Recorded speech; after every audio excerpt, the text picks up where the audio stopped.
जन्नत के पत्ते। हसबत को वो उस बच्चे के पीछे भाग पड़ी। कभी जो ये लड़की रद्द-ए-अमल ज़ाहिर करने से पहले 2 मिनट सोचे, मगर पता नहीं क्यों उसे उसकी यही बातें अच्छी लगने लगी थी। कम से कम वो बाहर से भी वही थी जो अंदर से थी। हाँ, वो उस पर यकीन करने लगा था। जब वो दोनों दोबारा थाने में मिले तो वो रो रही थी। पता नहीं वो किस बात पे रो रही थी। अन्य से अभी जहान की बात नहीं हुई थी। वो नहीं जानता था कि उसने अन्य को क्या कहा होगा, मगर उस रोज़ पहली दफ़ा उसने पूरे इस्तेहकाक से अपनी बीवी को झिड़का था। उसे लगा था हया ने अपने गरीब शोहर को नहीं छोड़ा। उसका कार वाले लड़के से कोई ताल्लुक़ नहीं है। उसको अब्दुर्रहमान या उसकी जाओ हशमत से भी कोई सरोकार नहीं है। वो वाकई जहान के साथ रहना चाहती है। सो बस ये ड्रामा ख़त्म। रात अन्य से बात पे इसी शय की तस्दीक करने के बाद उसने हाशिम को कहा कि वो मज़ीद इस लड़की का पीछा नहीं करेगा। मामला ख़त्म हो चुका है।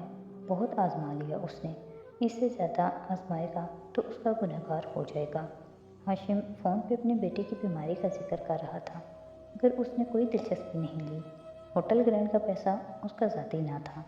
ज़ाती तो उसके पास कुछ नहीं था। और हाशिम सदा का जुआरी, अपनी सारी जमा पूंजी तो वो जुए में लुटा चुका था। फिर वो क्यों उसकी मदद करे। अपने तय उसने बात ख़त्म कर दी। तभी आयशा का मैसेज आया। मैंने अन्य से पूछा था। वो कह रही हैं कि तुम सुबह की फ़्लाइट से इंडिया चले गए थे। वैसे इतने सारे लोगों से एक वक्त में इतने झूठ बोलते हुए तुम्हें कभी अफसोस नहीं होता?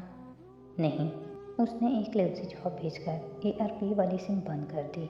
ये आयशा बीना किसी दिन मरवाएगी उसे। अगले ही रोज़ उसने हाशिम को दलार भेजा। वो इस वक्त तक दुकान पे खड़ा रहा जब तक कि आयशा नहीं आ गई।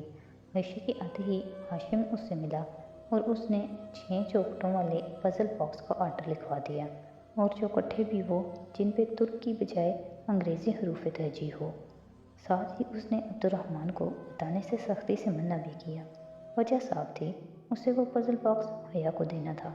जैसे वो अपनी मालूमात और क्लासिफाइड डॉक्यूमेंट्स एक एजेंट से दूसरे को मुंतकिल करते थे कि कहीं किसी लॉकर में छोड़ दिया या ट्रैश कैन में, और बाद में किसी दूसरे एजेंट ने उसे आकर उठा लिया, ताकि किसी एजेंट को मालूम ना हो सके कि उसका दूसरा साथी कौन है, और पकड़े जाने की सूरत में वो अपने साथी के लिए ख़तरा न बने।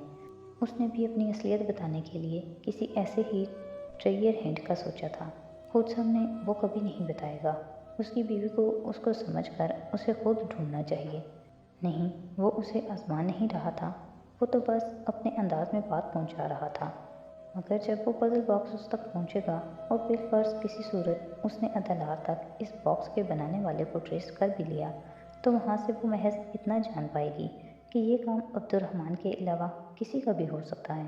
बस इसमें अब्दुर्रहमान मुलव्विस नहीं है।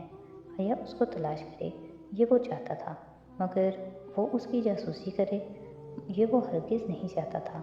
अगले चंद रोज़ खैरियत से गुजर के वो डीएक्टिवेट होकर बस घर और रेस्टोरेंट तक महदूद हो गया था। इन्हीं दिनों उसे उस लड़की का ख्याल बार बार आता रहा जो उसने सबांची में देखी थी। वो उसको पहले भी देख चुका था। उसे याद था कि पिछले साल सबांची के कुछ स्टूडेंट्स इंटर्नशिप प्रोग्राम के तहत होटल ग्रैंड आए थे और चंद हफ्ते उन्होंने वहाँ काम किया था। उसने कंप्यूटर में सारा डेटा खोला और एक एक एंट्री को चेक करते बिलाखिर वो उससे मिल ही गई। हाली नूर चोलोगलो, रोमी फोरम की एक कारकुन। उसका फील्ड रिकॉर्ड भी काफ़ी अच्छा था। वो उसकी एम्प्लॉय थी और अपने हर एम्प्लॉय का सारा बायोडेटा वो अपने पास रखता था। अपने हर मुलाजिम को पहचानता था, मगर उसके हर मुलाजिम ने उसे नहीं देख रखा था। वो होटल मालिकान की तरह प्राइवेट लिफ्ट इस्तेमाल करता था और निचले ओहदों पर काम करने वाले मुलाजमीन को उससे कोई मुलाकात ना थी, और इंटर्नी से कहाँ उसका रब्ता हो पाता था। फिर भी शायद यूं ही आते जाते उस लड़की ने उसे देख रखा हो। वो उसी रूम ब्लॉक से निकल रही थी जो हया का था। हो सकता है वो वहाँ किसी काम से आई हो और उसका अपना ब्लॉक कोई और हो, और उसका हया से कोई रब्ता ना हो, और उसने कभी ग्रैंड होटल के ओनर को ना देख रखा हो। मगर फिर भी आइंदा वो सबाची जाते हुए एहतियात करेगा, वरना दुनिया वाकई बहुत छोटी थी। चंद रोज़ बाद एक सुबह जब वो बर्गर किंग के किचन में काम कर रहा था तो एकदम से उसके सर की पुश्त में शदीद दर्द उठने लगा। ये दर्द उसे बहुत चिड़चिड़ा भी बना दिया करता था। सारा मूड खराब हो जाता। अब भी यही हुआ। वो तलखी भरे अंदाज में ज़ोर ज़ोर से खट खट गोश्त काट रहा था। पिछले एक हफ्ते से कब्ज़ा माफिया के कुछ लोग उसे तंग कर रहे थे। रेस्टोरेंट की लीज का मामला था और पाशा बे के साथ उनकी कोई तलखी हो चुकी थी। ऐसे में उसे अपने रेस्टोरेंट की सिक्योरिटी के लिए अप्लाई करना था, मगर इससे कबल वो कोई ठोस वाक़या ऐसा चाहता था कि जिससे उसका केस आसान हो जाए। इरादा था कि आज दोपहर में अपने कुछ आदमियों से रेस्टोरेंट में तोड़ फोड़ करवा कर सिक्योरिटी क्लेम और इंश्योरेंस क्लेम दोनों हासिल कर लेंगे। ऐसे वक्त में उसे मौके से हट जाना चाहिए। वो ये सब सोच ही रहा था कि हया और डीजे आ गई। वो टॉप कपी जाना चाहती थी। थोड़ी सी पसोपेश के बाद वो उनके साथ चल पड़ा। सर का दर्द बुखार में तब्दील होता गया, मगर वो उनका साथ देता रहा। फिर डीजे को भी सर दर्द की शिकायत हो गई। वो वापस जाना चाहती थी। उसके जाने के बाद वो दोनों टॉप कॉपी के अकबी बरामदे में आ बैठे। हया ने उससे कहा भी कि वो वापस चला जाए, मगर अभी रेस्टोरेंट में स्टेज असॉल्ट होना था। अभी वो वापस कैसे जा सकता था। अलबत्ता सर दर्द के बायस वो हया की शाल तान कर लेट गया। उसे नींद वैसे भी मुश्किल से ही आती थी, फिर अभी एक पब्लिक प्लेस पे वो कैसे सो सकता था। बस यूं ही लेटा रहा। तभी उसने महसूस किया कि उससे एक जीना नीचे बैठी। हया ने गर्दन मोड़कर उसे देखा है, शायद ये जानने के लिए कि वो सो रहा है या नहीं। वो ज़रा सा खटक गया। उसने आंखों से बाजू ज़रा तिरछा करके देखा। हया की जहान की तरफ पूछ थी। उसने ज़रा गर्दन उठा के देखा तो वो मोबाइल पे किसी को मैसेज कर रही थी।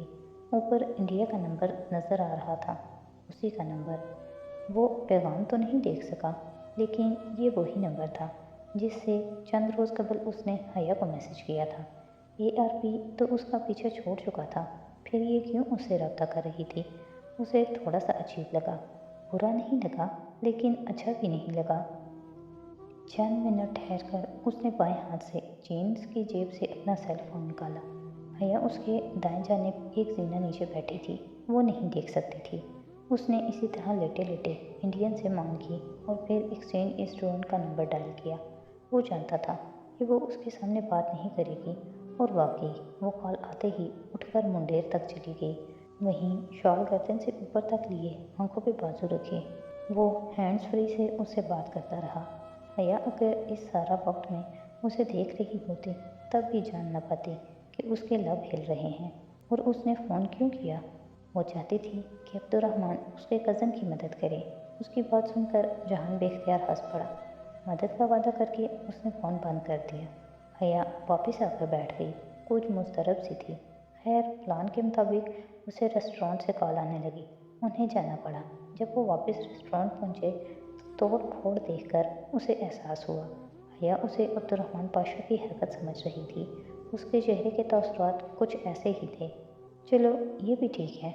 उसे सबक मिल गया होगा कि अपने मसाइल हल करवाने के लिए दूसरे का रुख नहीं करते कभी। वो दोबारा फिर सबांची नहीं गया। बाहर के दिन शुरू हुए तो पूरा इस्तांबुल महकने लगा। ऐसे ही एक दिन वो घर पहुंचा तो हया आई हुई थी, मगर अकेली नहीं थी।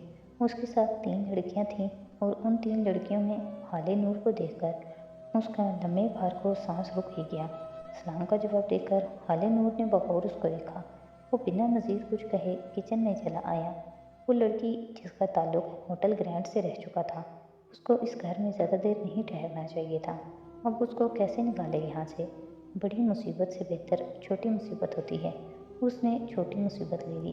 उसने तुर्क में वो तकलीफ़ दे अल्फाज कहे कि मम्मी तो शॉक्ड रह ही गई थी, मगर वो लड़की भी चौंकी। लाउंज तक किचन की सारी बातें सुनाई दे रही थीं। 5 मिनट भी नहीं गुजरे कि वो चारों वहाँ से उठकर चली गईं। ये क्या बदतमीज़ी थी जहान। मम्मी अभी तक शश्तर थी। वो इस काफिले लड़की मुझे किसी और हवाले से जानती थी। अगर मेरी बीवी की वजह से मेरे कवर को नुकसान पहुंचा तो मेरा कोर्ट मार्शल हो जाएगा मम्मी। ओह, वो खामोश हो गई, मगर खुश नहीं थी। उसने सोचा था वो फिर से माजरत कर लेगा हया से, जैसा कि हमेशा होता था। लेकिन मौका मिलने से कबल ही वो अनकरा चला गया।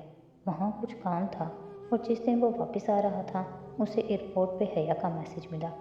डीजे टॉक्सम फर्स्ट एड में थी, उसे ब्रेन हेमरेज हुआ था। वहीं एयरपोर्ट से उसने टॉक्सम फर्स्ट एड में अपने एक जानने वाले को फ़ोन किया। डीजे का बैरी एनवरिज्म फटा था। उसने जल्दी से हिसाब लगाया। इसका मतलब था कि उसके पास सिर्फ चंद ही घंटे थे। उसे याद आया, वो टॉक कपी में भी सर दर्द की शिकायत कर रही थी। वो पुराने चेहरे वाले एयरपोर्ट से आया था। सो यूरोपीय इस्तांबुल पहुंचते ही वो सीधा टॉक्सम आया और वहां से हया के पास। उसके हिसाब करता घंटे ख़त्म होने को थे। किसी भी वक्त वो डीजे की मौत की खबर दे देंगे। फिर बॉडी क्लियरेंस करवाने में वक्त लगेगा। बॉडी पाकिस्तान जाएगी, जाहिर है हया भी साथ जाएगी, यानी 2-3 दिन तो कहीं नहीं गए। और मौत की खबर सुनने के बाद तो वो कुछ नहीं खाएगी। हकीकत पसंदी से तजिया करते हुए उसे सिर्फ हया की फिक्र थी। वो जल्दी से कैंटीन गया और उसके लिए सैंडविच ले आया। इसी असना में डॉक्टर बाहर आ गया और खबर भी बाहर आ गई। फिर भी ये खबर उसने हया को तब दी जब वो थोड़ा सैंडविच खा चुकी थी। और काश वो वो आखिरी बंदा होता जो उसे ये खबर देता। 2-3 दिन बहुत तकलीफ दे थे। उसे डीजे की मौत का बहुत अफसोस था, लेकिन अपनी जॉब के दौरान इतने लोगों को अपने सामने मरते देखा कि डॉक्टर्स की तरह वो भी ज़रा इम्यून हो चुका था। मगर हया को रोते देखकर उसे तकलीफ हो रही थी। वो जो समझता था कि जेल के इन तारीक दिनों ने उसके अंदर से सारी हसासियत निगल लिया है, तो शायद वो गलत था। उसे तकलीफ हो रही थी, बहुत ज़्यादा, डीजे की मौत से भी ज़्यादा।